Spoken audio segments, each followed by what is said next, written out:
ಆತ್ಮೀಯರೇ, ಎಲ್ರಿಗೂ ನಮಸ್ತೆ. ಯುಡೈಸ್ ಪ್ಲಸ್ನ ಸ್ಕೂಲ್ ಪ್ರೊಫೈಲ್ ಆ್ಯಂಡ್ ಸ್ಪೆಷಲಿಟಿ ಮಾಡ್ಯೂಲ್ನಲ್ಲಿ ಸರ್ಟಿಫೈಯನ್ನು ಮಾಡತಕ್ಕಂಥದ್ದು ಹೇಗೆ, ಸರ್ಟಿಫೈಯನ್ನು ಮಾಡೋ ಸಂದರ್ಭದಲ್ಲಿ ಬರ್ತಕ್ಕಂಥ ಸಮಸ್ಯೆಗಳು, ಈ ಸಮಸ್ಯೆಗಳನ್ನ ಹೇಗೆ ಪರಿಹರಿಸ್ಕೊಳ್ಬೇಕು ಅನ್ನೋದಷ್ಟು ಮಾಹಿತಿನ ಈ ವಿಡಿಯೋದಲ್ಲಿ ತಮಗೆ ತಿಳಿಸ್ಕೊಡ್ತೀನಿ. ಮೊಬೈಲಲ್ಲಿ ಇರ್ತಕ್ಕಂಥ ಕ್ರೋಮ್ ಬ್ರೌಸರ್ನ ಯೂಸ್ ಮಾಡಿ ಯುಡೈಸ್ ಪ್ಲಸ್ಗೆ ಲಾಗಿನ್ ಆಗಬೇಕು. ಯುಡೈಸ್ ಪ್ಲಸ್ ಆಲ್ ಮಾಡ್ಯೂಲ್ನ ಲಾಗಿನ್ ಆಗೋಣ. ಅಲ್ಲಿ school profile and speciality module direct login ಆದರೂ ಸಹ ಆಗುತ್ತೆ. ನಾನು ಯುಡೈಸ್ ಪ್ಲಸ್ ಅಂತ ಟೈಪ್ ಮಾಡಿದ್ನಿ. ಯುಡೈಸ್ ಪ್ಲಸ್ ಇಲ್ಲಿ ಕ್ಲಿಕ್ ಮಾಡ್ತೀನಿ. ಇಲ್ಲಿ ಮೇಲೆ ರೈಟ್ ಸೈಡಲ್ಲಿ ಮೂಲೆಯಲ್ಲಿ ಆಲ್ ಮಾಡ್ಯೂಲ್ಸ್ ಅಂತ ಹೀಗಿದೆ. ಇದ್ರ ಮೇಲೆ ಕ್ಲಿಕ್ ಮಾಡಿದರೆ ನಮಗೆ ಎಲ್ಲ ಮಾಡ್ಯೂಲು ಸಹ ಇದನ್ನು ಝೂಮ್ ಮಾಡ್ಕೊಳ್ಳಿ, ಅದು ಚಿಕ್ಕದಾಗಿ ಕಾಣಿಸುತ್ತೆ. ಅಥವಾ ಡೆಸ್ಕ್ಟಾಪ್ ಸೈಟು ಸಹ ಮೇಲೆ ಆನ್ ಮಾಡ್ಕೊಂಡ್ರೂ ಸಹ ಆಗುತ್ತೆ. ಇಲ್ಲಿ ಆಲ್ ಮಾಡ್ಯೂಲ್ಸ್ ಅಂತ ಕೊಟ್ಟಾಗ ಸೆಲೆಕ್ಟ್ ಸ್ಟೇಟ್ ಅಂತ ಕೇಳುತ್ತೆ. ಸ್ಟೇಟನ್ನು ಸೆಲೆಕ್ಟ್ ಮಾಡ್ಕೋಬೇಕು. ಇಲ್ಲಿ ಕರ್ನಾಟಕ ಸ್ಟೇಟನ್ನು ಸೆಲೆಕ್ಟ್ ಮಾಡ್ಕೊತೀನಿ, ಗೋ ಅಂತ ಕೊಡಬೇಕು.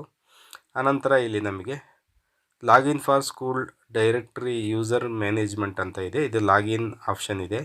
ಇದರಲ್ಲಿ ಪ್ರಾಬ್ಲಮ್ನ ಸರಿ ಮಾಡ್ಕೋಬೇಕು. ಕೆಲವೊಂದನ್ನ ಸರಿ ಮಾಡ್ಕೋಬಹುದು, ಆಮೇಲೆ ನೋಡೋಣ, ಅದು ಹೇಳ್ಕೊಡ್ತೀನಿ. ಈಗ ಪ್ರೊಫೈಲ್ ಆ್ಯಂಡ್ ಸ್ಪೆಸಿಲಿಟಿಲಿ 2025-26 ಪ್ರೊಫೈಲ್ ಆ್ಯಂಡ್ ಸ್ಪೆಸಿಲಿಟಿ, ಇದರಲ್ಲಿ ನಾವು ಹೋಗಿ ಫಸ್ಟು ಅಲ್ಲಿ ಸರ್ಟಿಫೈ ಮಾಡೋಕ್ಕೆ ಪ್ರಯತ್ನ ಮಾಡೋಣ.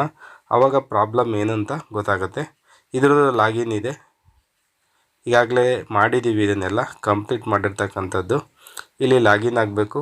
ಯೂಸರ್ ನೇಮು, ಪಾಸ್ವರ್ಡು ಮತ್ತು ಕ್ಯಾಪ್ಚಾ ಏನಿದೆ ಅದು ಕೊಟ್ಟು ಲಾಗಿನ್ ಆಗ್ತಕ್ಕಂಥದ್ದು. ಗೊತ್ತಿಲ್ಲ ಅಂದರೆ ಫರ್ಗೆಟ್ ಪಾಸ್ವರ್ಡ್ ಇದೆ, ಅದನ್ನು ಕೊಟ್ಟು ಆಗ್ಬೋದು. ನಮ್ಮ ಸ್ಕೂಲ್ದು ಯೂಸರ್ ನೇಮ್, ಪಾಸ್ವರ್ಡ್, ಕ್ಯಾಪ್ಚಾನ ಕೊಟ್ಟಿದ್ದೀನಿ. ಲಾಗಿನ್ ಆಗ್ತೀನಿ. ಲಾಗಿನ್ ಆದಮೇಲೆ ಇಲ್ಲಿ ಸ್ಕೂಲ್ ಹೆಸರೆಲ್ಲ ತೋರಿಸುತ್ತೆ. ಇದು ಕನ್ಫರ್ಮ್ ನಮ್ಮದೇ ಅಂತ ಕನ್ಫರ್ಮ್ ಮಾಡ್ಕೋಬೇಕು. ಆನಂತರ ಡೇಟಾ ಕ್ಯಾಪ್ಚರ್ ಅಂತ ಇದೆ ಫಸ್ಟ್ ಆಪ್ಷನ್ನು, ಇದ್ರ ಮೇಲೆ ಕ್ಲಿಕ್ ಮಾಡಬೇಕು. ನಾವು ಇಲ್ಲಿ ಈಗಾಗಲೇ ಹಲವಾರು ಸೆಕ್ಷನ್ಗಳನ್ನ ಕಂಪ್ಲೀಟ್ ಮಾಡಿದ್ದೀವಿ. ಡೇಟಾ ಕ್ಯಾಪ್ಚರ್ ಇದ್ರ ಮೇಲೆ ಕ್ಲಿಕ್ ಮಾಡಿ ಇಲ್ಲಿ ಸೆಕ್ಷನ್ಗಳೆಲ್ಲ ಸಹ ತೋರಿಸುತ್ತೆ. ಇಲ್ಲಿ ಗ್ರೀನಲ್ಲಿದೆ ಅದೆಲ್ಲ ಕಂಪ್ಲೀಟ್ ಆಗಿರ್ತಕ್ಕಂಥದ್ದು, ರೆಡ್ಡಲ್ಲಿ ಇರ್ತಕ್ಕಂಥದ್ದು ಕಂಪ್ಲೀಟ್ ಆಗಿಲ್ಲ ಅಂತ. ಇಲ್ಲಿ ಓವರಾಲ್ ಸ್ಟೇಟಸ್ ಕಂಪ್ಲೀಟೆಡ್ ಅಂತ ಇದೆ.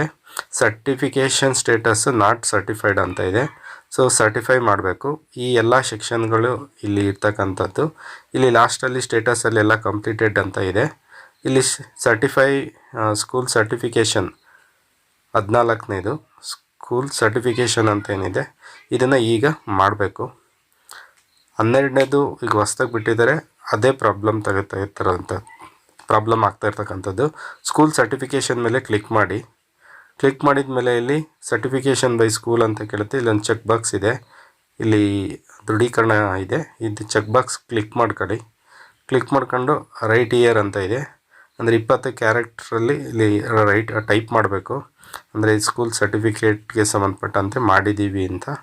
ಆನಂತರ ಇಲ್ಲಿ ಸರ್ಟಿಫೈ ಅಂತ ಇದೆ ಕೆಳಗಡೆ, ಸರ್ಟಿಫೈ ಅದು ಕೊಟ್ಟರೆ ಇಲ್ಲಿ ಕನ್ಫರ್ಮ್ ಅಂತ ಮತ್ತೆ ಕೇಳುತ್ತೆ.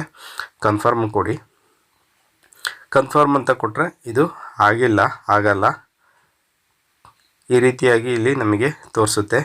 ಇವಿಷ್ಟನ್ನು ಅಪ್ಡೇಟ್ ಮಾಡಿ ಅಂತ. ಇಲ್ಲಿ ಮೈನ್ ಇದನ್ನು ಅಪ್ಡೇಟ್ ಮಾಡಿ ಅಂತ. ಇಲ್ಲ ಫೇಲ್ಡ್ ಅಂತ ಇದೆ. ಸರ್ಟಿಫಿಕೇಷನ್ ಮಾಡ್ತಾ ಇದ್ದಿದ್ದು ಫೇಲ್ ಆಯಿತು, ಫೇಲ್ಡ್ ಅಂತ ಇದೆ ಸ್ಟೇಟಸಲ್ಲಿ. ಕಾರಣ ಇಲ್ಲಿ ಕೊಟ್ಟಿದ್ದಾರೆ. ಇಲ್ಲಿ school recognisation details R not updated ಅಂತ ಇದೆ. School recognisation details R not update ಅಂತ ಇದೆ. ಸೊ ಇದನ್ನು ಮಾಡೋಕ್ಕೆ ಅಂತ ಪ್ರಯತ್ನ ಮಾಡೋಕ್ಕೆ ಹೋದರೆ ನಮ್ಮ ಸ್ಕೂಲ್ ಲಾಗಿನಲ್ಲಿ ಮಾಡೋಕ್ಕಾಗುತ್ತಾ ಇಲ್ವ ಅಂತ ನೋಡೋಣ. ಸ್ಕೂಲ್ ರೆಕಗ್ನೈಸೇಷನ್ ಡೀಟೇಲ್ಸ್ ಸಂಬಂಧಪಟ್ಟಂತೆ ಇಲ್ಲಿ ಪರ್ಮಿಷನ್ ಕೊಟ್ಟಿದ್ದಾರೆ. ಇದನ್ನು ಮಾಡಲಿಕ್ಕೆ ಯಾರು ಅಂತ ಸ್ಟೇಟರ್ ಮಾಡಬೇಕು, ಡಿಸ್ಟಿಕರ್ ಮಾಡಬೇಕಿಲ್ಲ ಬ್ಲಾಕರ್ ಮಾಡಬೇಕು. ನಾವು ಮಾಡೋಕ್ಕೆ ಬರೋದಿಲ್ಲ. ಇದು ಎಲ್ಲಿದೆ ಅಂತ ಅಂದರೆ ನಮಗೆ ಫಸ್ಟು ಲಾಗಿನ್, ನಾನು ಆಗಲೇ ಹೇಳಿದ್ನಲ್ಲ, ಲಾಗಿನ್ ಆಗಬೇಕಾದ್ರೆ ಒಂದು ಆಪ್ಷನ್ ಇದೆಯಲ್ಲ, ಡೈರೆಕ್ಟ್ರಿ ಮ್ಯಾನೇಜ್ಮೆಂಟ್ ಲಾಗಿನ್ ಅಂತ, ಅಲ್ಲಿ ನಮಗೆ ಇದಿದೆ. ಅಲ್ಲಿ ಇಲ್ಲಿ ಕೆಲವು ಶಾಲೆಗೆ ಒಂದೇ ಪ್ರಾಬ್ಲಮ್ನ ತೋರಿಸುತ್ತೆ, ಇನ್ನು ಕೆಲವು ಶಾಲೆಗೆ ಕಾಂಟ್ಯಾಕ್ಟ್ ಡೀಟೇಲ್ಸು ಅದು ಇದೆಲ್ಲ ತೋರಿಸುತ್ತೆ. ಸೊ ಈಗ ಲಾಗೌಟ್ ಆಗಿಬಿಟ್ಟು ಅದು ಸ್ಕೂಲ್ ಮ್ಯಾನೇಜ್ಮೆಂಟ್ ಡೈರೆಕ್ಟ್ರಿ ಮ್ಯಾನೇಜ್ಮೆಂಟ್ಗೆ ಹೋಗಿ ಲಾಗಿನ್ ಆಗೋಣ. ಅಲ್ಲಿ ಏನಾದರೂ ಮಾಡಲಿಕ್ಕೆ ಅವಕಾಶ ಇರೋ ಅಂಥದ್ದನ್ನು ಮಾಡಬಹುದು. ಅದರ ರೆಕಗ್ನೈಸೇಷನ್ ಒಂದು ನಾವು ಮಾಡೋಕ್ಕಾಗಲ್ಲ. ಅದು ಬ್ಲಾಕಲ್ಲಿ BRC ಸೆಂಟ್ರಲ್ಲಿ ಅಥವಾ DDPI ಸೆಂಟ್ರಲ್ಲಿ ಮಾಡಿಸ್ಬೇಕು. ಇಲ್ಲಿ ಸ್ಕೂಲ್ ಮ್ಯಾನೇಜ್ಮೆಂಟ್ ಅಂತ ಇದರಲ್ಲಿ ಲಾಗಿನ್ ಆಗೋಣ. ಇದು ಸೇಮ್ ಯೂಸರ್ ನೇಮ್ ಪಾಸ್ವರ್ಡ್, ಅದೇ ಯೂಸರ್ ನೇಮು ಅದೇ ಪಾಸ್ವರ್ಡ್ ಕೇಳುತ್ತೆ. ನೀವು ಏನಾದರೂ ಕಾಂಟ್ಯಾಕ್ಟ್ ಡೀಟೇಲ್ಸಲ್ಲಿ ರೀಸನ್ ಕೊಟ್ಟರೆ ಅಥವಾ ಬೇರೆ ರೀಸನ್ ಕೊಟ್ಟರೆ ನೀವು ಅಪ್ಡೇಟ್ ಮಾಡೋಕ್ಕೆ ಇದು ಮಾಡಿ. ಇಲ್ಲ ಸ್ಕೂಲ್ ರೆಕಗ್ನೈಸೇಷನ್ ಒಂದೇ ಇದೇ ರೀತಿ ಪ್ರಾಬ್ಲಮ್ ಆಗಿದೆ ಅಂದರೆ ಅದು ನಾವು ಅಪ್ಡೇಟ್ ಮಾಡೋಕ್ಕಾಗಲ್ಲ, ಅದನ್ನ ಬ್ಲಾಕ್ ಲೆವೆಲಲ್ಲಿ ಅಪ್ಡೇಟ್ ಮಾಡಿಸ್ಬೇಕು. ಲಾಗಿನ್ ಆಗಿ ಇದರಲ್ಲಿ ಲಾಗಿನ್ ಆದಮೇಲೆ ಇಲ್ಲಿ ಇದೆ ಕಾಂಟ್ಯಾಕ್ಟ್ ಡೀಟೇಲ್ಸ್ನ ಚೇಂಜಸ್ ಮಾಡ್ಬೋದು ನಾವು. ಅಂದರೆ HM ಅವ್ರ ಹೆಸರು, ಮೊಬೈಲ್ ನಂಬರು, ಮೇಲ್ ID ಇದೆಲ್ಲ ಸಹ ಇದೆ. ಅಡಿಷನಲ್ ಡೀಟೇಲ್ಸು ಸಹ ಎಡಿಟ್ ಮಾಡ್ಬೋದು. ಇಲ್ಲಿ ವ್ಯೂ ಅಂತ ಆಪ್ಷನ್ ಇದೆ. ಇನ್ನು ಲ್ಯಾಂಗ್ವೇಜ್ ಮತ್ತು ಮೀಡಿಯಮ್ ಏನಿದೆ ಅದನ್ನು ಸಹ ಚೇಂಜ್ ಮಾಡ್ಬೋದು. ಇಲ್ಲಿ ಡೆಸ್ಕ್ಟಾಪ್ ಸೆಟ್ಗೆ ಹಾಕ್ಕೊಂತೀನಿ, ಯಾಕೆಂದರೆ ಫುಲ್ ಸ್ಕ್ರೀನ್ ಆದರೆ ಚೆನ್ನಾಗಿ ಕಾಣಿಸುತ್ತೆ. ಹೀಗೆ ಇಲ್ಲಿ ಎಲ್ಲವೂ ಕಂಪ್ಲೀಟೆಡ್ ಅಂತ ಇದೆ. ಇವು 3 ಕಾಂಟ್ಯಾಕ್ಟ್ ಡೀಟೇಲ್ಸು, ಲ್ಯಾಂಗ್ವೇಜು ಮತ್ತು ಮೀಡಿಯಮ್ಮು. ಇದು ಒಂದು ಮಾತ್ರ ಕಂಪ್ಲೀಟೆಡ್ ಇಲ್ಲ. ಕಾಂಟ್ಯಾಕ್ಟ್ ಡೀಟೇಲ್ಸು ಕಂಪ್ಲೀಟೆಡ್ ಅಂತ ಇದೆ, ಲ್ಯಾಂಗ್ವೇಜ್ ಮತ್ತು ಮೀಡಿಯಮ್ಮು ಕಂಪ್ಲೀಟೆಡ್ ಅಂತ ಇದೆ. ವ್ಯೂ ಮಾಡಿ ನೋಡ್ಬೋದು ಅಥವಾ ಚೇಂಜಸ್ ಬೇಕಾದರೂ ಮಾಡ್ಬೋದು. ಇಲ್ಲಿ ಅಡಿಷನ್ ಡೀಟೇಲ್ಸು ನೋಡಿ ನಾಟ್ ಕಂಪ್ಲೀಟ್ ಅಂತ ಇದೆ. ಇದು ವ್ಯೂ ಮಾಡಿದರೂ ನಾವು ಎಡಿಟ್ ಮಾಡೋಕ್ಕೆ ಬರೋದಿಲ್ಲ. ಇದನ್ನೇ BRCಯಲ್ಲಿ ಮಾಡಿಸ್ಬೇಕಾಗಿರೋದು. ಲೊಕೇಶನ್ ಡೀಟೇಲ್ಸ್ ಇದೇನು ಇದು ಅಪ್ಡೇಟ್ ಕಂಪ್ಲೀಟೆಡ್ ಅಂತ ಇದೆ. ಇದು ವ್ಯೂ ಮಾಡಿ ನೋಡಬಹುದು. ಈಗ ನಾನು ಸ್ಕೂಲ್ ರೆಕಗ್ನೈಸೇಷನ್ಗೆ ಸಂಬಂಧಪಟ್ಟಂತೆ ಇಲ್ಲಿದೆ ನೋಡಿ, ಸ್ಕೂಲ್ ರೆಕಗ್ನೈಸೇಷನ್ ಆ್ಯಂಡ್ ಅಪ್ಗ್ರೇಷನ್ ಡೀಟೇಲ್ಸ್ ಅಂತ ಇದೆ. ಇದು ಅಲ್ಲಿ ರೀಸನ್ ತೋರಿಸ್ತಾ ಇರೋದು ನಮಗೆ ಇದನ್ನು ಅಪ್ಡೇಟ್ ಮಾಡಿ ಅಂತ. ಇದನ್ನ ಅಪ್ಡೇಟ್ ಮಾಡೋಕ್ಕೆ ಅಂತ ಪ್ರಯತ್ನ ಮಾಡಿ ಇಲ್ಲಿ ಎಡಿಟ್ ಆಪ್ಷನ್ ಎನೇಬಲ್ ಇಲ್ಲ. ಸೊ ಎಡಿಟ್ ಆಪ್ಷನಲ್ಲಿ ನಾವೇನೂ ಮಾಡೋಕ್ಕಾಗಲ್ಲ. ಸೊ ಇದನ್ನ ಅಲ್ಲಿ BRCಯಲ್ಲಿ ಮಾಡಿಸಿದ ಮೇಲೆ ನಾವು ಸ್ಕೂಲ್ ಸರ್ಟಿಫಿಕೇಷನನ್ನು ಮಾಡಬೇಕಾಗತ್ತೆ. ಇನ್ನು ಕಾಂಟ್ಯಾಕ್ಟ್ ಡೀಟೇಲ್ಸು ಅಥವಾ ಬೇರೆ ಏನಾದರೂ ತಪ್ಪಾಗಿದ್ದರೆ HM ವರ್ಗಾವಣೆ ಆಗಿರ್ತಾರೆ, ರಿಟೈರ್ಡ್ ಆಗಿರ್ತಾರೆ, ಅಂಥ ಸಂದರ್ಭದಲ್ಲಿ ಚೇಂಜಸ್ ಮಾಡಬೇಕಂದ್ರೆ ಕಾಂಟ್ಯಾಕ್ಟ್ ಡೀಟೇಲ್ಸ್ಗೆ ಹೋಗಿ ಇಲ್ಲಿ ಕಾಂಟ್ಯಾಕ್ಟ್ ಡೀಟೇಲ್ಸಲ್ಲಿ ವ್ಯೂ ಅಂತ ಇದೆ. ವ್ಯೂ ಮೇಲೆ ಕ್ಲಿಕ್ ಮಾಡಿ ಇಲ್ಲಿ ನಂಬರು, ಅವ್ರ ಹೆಸರು, ಮೇಲ್ ID ಎಲ್ಲದೂ ಸಹ ಚೇಂಜ್ ಮಾಡ್ಬೋದು. ಇಲ್ಲಿ ಎಡಿಟ್ ಆಪ್ಷನ್ ಇಲ್ಲಿ ಎನೇಬಲ್ ಇದೆ. ಇದರ ಮೇಲೆ ಕ್ಲಿಕ್ ಮಾಡಿದ್ರೆ ಎಲ್ಲದೂ ಸಹ ಚೇಂಜ್ ಮಾಡಲಿಕ್ಕೆ ಅವಕಾಶ ಬರುತ್ತೆ.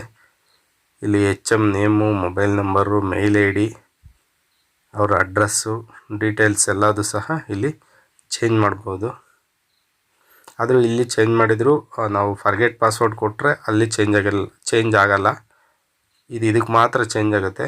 ಫರ್ಗೆಟ್ ಪಾಸ್ವರ್ಡ್ ಕೊಟ್ಟು ಪಾಸ್ವರ್ಡ್ ತಗೋಬೇಕು ಅಂದರೆ ಮತ್ತೆ ಅದನ್ನು ಸಹ BRC ಲಾಗಿನಲ್ಲೇ ಚೇಂಜ್ ಮಾಡಿಸ್ಬೇಕು. ಬರೀ ಇಲ್ಲಿ ಇದಕ್ಕೆ ಮಾತ್ರ ಪ್ರೊಫೈಲಿಗೆ ಮಾತ್ರ ಇದು ಚೇಂಜ್ ಆಗುತ್ತೆ ಅಷ್ಟೇ. HM ಡೀಟೇಲ್, ಮೊಬೈಲ್ ನಂಬರ್, ಮೇಲ್ ID ಎಲ್ಲದುವೆ. ಇನ್ನು ಲ್ಯಾಂಗ್ವೇಜು ನೋಡ್ಬೋದು. ಇಲ್ಲಿ ಕನ್ನಡ, ಇಂಗ್ಲೀಷ್ ಇದೆ. Primary, upper primary, Kannada, English, Hindi ಇದೆ. ಅಂದರೆ 1 to 5th ಮತ್ತು 6, 7 ಅಂತ ಲ್ಯಾಂಗ್ವೇಜ್ ಗ್ರೂಪ್ ಏನಂತೀವಿ ಅದು ಇದು ಕರೆಕ್ಟಾಗಿ ಇರುತ್ತೆ. ಏನಾದ್ರು ರಾಂಗ್ ಆಗಿದ್ದರೆ ಇದನ್ನ ಸಹ ಚೇಂಜ್ ಮಾಡ್ಕೋಬೇಕು. ಇಷ್ಟು ಈ ವಿಡಿಯೋದಲ್ಲಿ. Thank you all.